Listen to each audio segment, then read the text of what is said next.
Hello दोस्तों, नमस्कार। स्वागत है हमारे यूट्यूब चैनल में कैरियर एग्जाम में। आज हम बात करने जा रहे हैं बीए फर्स्ट सेमेस्टर की, जो कि चाइल्डहुड एंड ग्रोइंग अप का है। यह पेपर नंबर 3 है, जो कि सीबीएसई मोड के माध्यम से कराया गया। ये book let number series A है, ठीक है। पेपर आईडी 0683 है।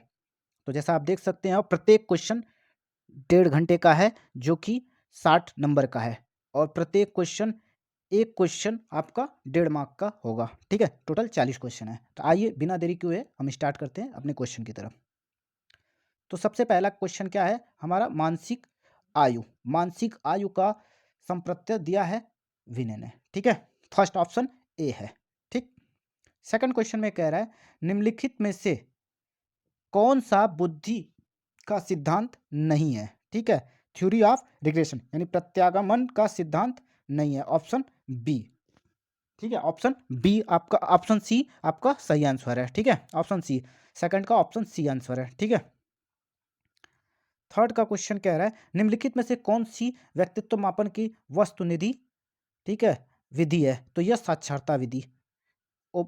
विच of the following is the objective method of the personality measurement? Personality, जब भी हम पर्सनालिटी मेजरमेंट की बात करते हैं तो इंटरव्यू होता है वहाँ पे। लाइक एग्जांपल आप जैसे उठा सकते हैं, यूपीएससी हो गया, कोई भी एग्जाम होता है जहाँ पे इंटरव्यू के माध्यम से ही पर्सनालिटी डेवलपमेंट, पर्सनालिटी के बारे में ही जानता जाता है, जो इंटरव्यू जिसे हम कहते हैं, साक्षात्कार, ठीक है। ऑप्शन नंबर फोर्थ, पियाजे के अनुसार संज्ञात्मक विकास की प्रथम अवस्था निम्न से कौन सी थी? तो ये हमारा ऑप्शन था डी, सबसे पहले संवेदनात्मक गामन अवस्था थी, ठीक है। अब बात करते हैं ऑप्शन नंबर 5 की तरफ से, निम्नलिखित में कौन सा संवेग है? अमोद। कौन सा है? अमोद है, ठीक है। ऑप्शन सी आंसर है आपका। अब बात है, अंतर्मुखी व्यक्ति का बहुमुखी व्यक्ति के वर्गीकरण किसने किया था? तो ये है आपका,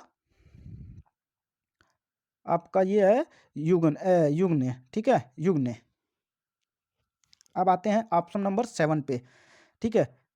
रोसाइक प्लास्ट टेस्ट प्रयोग के निम्न से किसके मापन हेतु है? तो यह इसका आंसर होगा व्यक्तित्व, ठीक है। एकदम राइट आंसर है, ए होगा, ठीक है। और जो भी आपको कन्फ्यूजन हो रहा है तो प्लीज़ कमेंट बॉक्स में आप करिए, आपका उसका सोल्यूशन जरूर मिलेगा, ठीक है। तो आप बात करते हैं क्वेश्चन नंबर 8 की तरफ। कौन व्यक्तित्व के गुण सिद्धांतों से संबंधित नहीं है? तो ऑप्शन नंबर क्या होगा आपका? ए, ठीक है। ऑप्शन नंबर ए होगा, ठीक है। अब बात करते हैं, व्यक्तित्व भिन्नता पर आधारित शिक्षण विधि क्या है? तो यह है व्याख्यान विधि, ठीक है। इसमें थोड़ा डाउट है, आप एक बार इसको मैच कर लीजिएगा, बट व्याख्यान विधि है। अब बात करते हैं 10वां क्वेश्चन, निम्नलिखित में व्यक्तित्व भिन्नता को प्रभावित करने वाला इनमें से सभी, आप सभी लोग इसमें सही किए होंगे, इनमें से सभी है, ठीक है। अधिगम अनुभव प्रशिक्षण परिणाम स्वरूप व्यवहार परिवर्तन, यह कथन किसका है? गेट्स व अन्य का है, ठीक है। ऑप्शन नंबर ए है।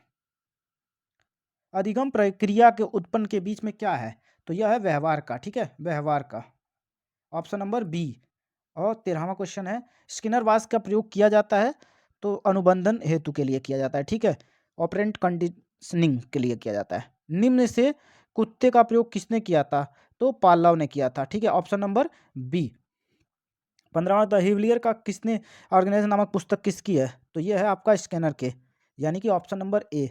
शास्त्रीय अनुबंधन सिद्धांत का प्रतिपादन किया था किसने? पाल्लव द्वारा ने, पावलाव द्वारा ने, ठीक है, पावलाव द्वारा ने। ऑप्शन नंबर अब हम बात करने जा रहे हैं 16 के बाद 20, और क्वेश्चन नंबर 20 की बात कर रहे हैं, सामाजिक समाज मिति विधि का स्थापन कौन किया था? तो ये है मोरने ने, ठीक है। ऑप्शन नंबर डी, ठीक है। Option number D. समान सामान्य संयुक्त कोशिका में गुणसूत्रों के जोड़े होते हैं कितने? टोटल 23 होते हैं, ठीक है। ये आप सभी को पता होगा। बच्चे के प्रति मुखत संबंधित क्या है? तो मेरे अकॉर्डिंग तो शारीरिक विकास से है, बिकॉज मुखत संबंधित है। शारीरिक जब विकास होगा तभी बाकी सारी चीज होंगे। तो मेरे अकॉर्डिंग ऑप्शन नंबर डी है, बाकी आप देख सकते हो अपने। शिशुअवस्था में क्या है? तो आपका ऑप्शन होगा बी, जन्म से 6 वर्ष तक, ठीक है।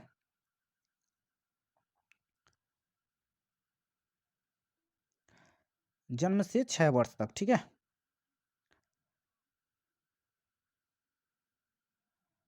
अब निम्न से किस अवस्था को जीवन का बसंत कहा गया है? तो किशोरावस्था में, ठीक है, किशोरावस्था में। और यहाँ पे बाल अवस्था होगा त्रुटि का, ठीक है। विकास के मुतक संगठनात्मक विकास कितना पियाजे का है, ठीक है, ये भी आपका ऑप्शन होगा डी। शिक्षा मनोवैज्ञानिक व्यक्ति के जन्म से लेकर वृद्धावस्था तक सीखने का हार्मोन का, तो ऑप्शन नंबर ए क्रो एवं क्रो द्वारा होगा, 100% सही है, आप इसको कंफ्यूज मत होइएगा। अंतर्दर्शन का तात्पर्य क्या है, तो आपका होगा अपने आप में देखना। मैकडूवेल के अनुसार प्रवृत्ति कितनी है, 14, ठीक है। मनोविश्लेषण विधि की खोज किसने की थी, तो फ्राइडे ने की थी, ठीक है। क्वेश्चन नंबर 31, निम्न में से कौन सी सीखने को प्रभावित करने वाला कारक नहीं है, तो यहाँ पे कोई सभी लोगों ने कोई व्यक्ति इतिहास लिखा है, तो मेरे अकॉर्डिंग मैं बात करूंगा तो बुद्धि से है, ठीक है, बुद्धि से है, जहाँ तक मेरी मानना है बुद्धि से। बाकी आप लोग अपना व्यू कमेंट बॉक्स में जरूर दीजिए। निम्न में से कौन से विद्यार्थियों की अभिप्रेरणा को बढ़ाने की तकनीकी है, इनमें से सभी, याद रखिएगा इनमें से सभी है, ठीक है। क्वेश्चन नंबर 33, अभिप्रेरणा का मूल्य प्रवृत्ति सिद्धांत किसके द्वारा दिया गया है, तो यह है मैकडूवेल से, ऑप्शन नंबर डी 100% है, no doubt, no check anywhere. औसत वृद्धि के लिए यह भी आपका 100% सही है, 90 से 110 तक है, ठीक है। औसत वृद्धि वाले बालकों को बुद्धि, level of average intelligent children will be between 92 से लेके 110 तक, ठीक है। अब बात करते हैं हम बुद्धि के द्विकारक स्पेयरमैन ने कहा था, ठीक है। कोई बुद्धि के द्विकारक सिद्धांत का प्रतिपादन स्पेयरमैन ने कहा था, ठीक है। अब बात करते हैं स्टैनफोर्ड विनय परीक्षण मापन करता है, यहाँ पे एक बात याद रखिएगा, पर्सनालिटी का है, ठीक है, पर्सनालिटी का है यहाँ पे है, तो ये आपका हो गया ऑप्शन नंबर बी। बुद्धि लब्धि निकालने का आयु मानसिक आयु बट्टे वास्तविक आयु इंटू 100, जो कि ऑप्शन नंबर डी है, ठीक है। उत्तर प्रदेश के बालिकाओं के लिए चलाई गई योजना हमारा भाग्य लक्ष्मी योजना है, ठीक है। अब बात करते हैं 49, परिवार एक साधन है, जहां की मैंने नेट पे सर्च किया है उसमें दिखा रहा है कि नॉन फॉर्मल एजुकेशन है शिक्षा का, मेरे अकॉर्डिंग। बाकी आप देखिएगा, अपना व्यू दीजिएगा। ऑप्शन नंबर ए भी कई लोगों ने बताए हैं, तो आप ऑप्शन नंबर सी पे, मेरा आंसर सी है, ठीक है। और वर्ष 2011 की जनगणना के अनुसार 6.6% है, ठीक है, ए, तो ये रहा। और जो भी इसमें प्रॉब्लम आपको हो, किसी क्वेश्चन में अगर डाउट लग रहा है तो कमेंट बॉक्स में ज़रूर कीजिए, उसका आपको डायरेक्ट बताया जाएगा। और उम्मीद करते हैं आप इन सभी क्वेश्चनों से अपने मिलाप करेंगे, और कोई भी दिक्कत होगी कमेंट बॉक्स करेंगे। और सबसे पहले जाते हुए एक चीज़ कहना चाहता हूँ, आप चैनल को जरूर सब्सक्राइब करिए, it's a necessary for you everyone, so please